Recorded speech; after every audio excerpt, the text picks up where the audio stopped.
Le Nopperabo, littéralement le fantôme sans visage, est l'une des créatures les plus étranges et inquiétantes du folklore japonais.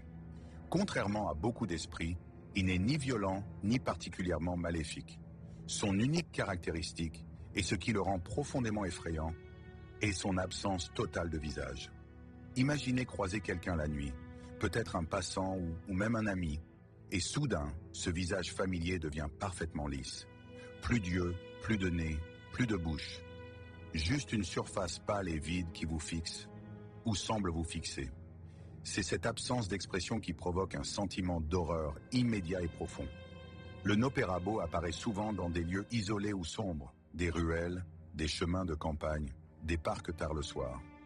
La légende raconte qu'il peut prendre l'apparence d'un humain normal pour attirer sa victime, avant de révéler son vrai visage, ou plutôt son absence de visage. Cette transformation soudaine joue sur la peur instinctive de l'inconnu et de l'incompréhensible. Certaines histoires racontent que les Nopperabo apparaissent également lors de rencontres avec des étrangers sur des routes désertes ou même dans des maisons la nuit, simplement pour effrayer et déstabiliser ceux qui les voient. Ce qui rend le Nopperabo fascinant, c'est qu'il n'a pas besoin de violence pour marquer les esprits.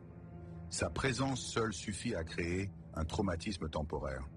Les contes anciens le présentent parfois comme un avertissement. La peur de l'inconnu et de ce que nous ne pouvons pas comprendre est une force puissante.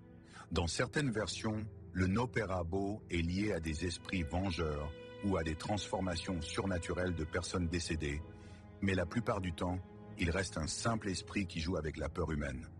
Rencontrer un Nopperabo, c'est faire face à l'absurde et à l'inexplicable. Ce visage vide, parfaitement lisse, reflète l'angoisse de l'inconnu et notre peur instinctive de ce que nous ne pouvons pas identifier. Au Japon, ces histoires ont traversé les siècles, rappelant que parfois, le plus terrifiant n'est pas un monstre sanguinaire, mais simplement le vide qui se cache derrière ce qui semble familier.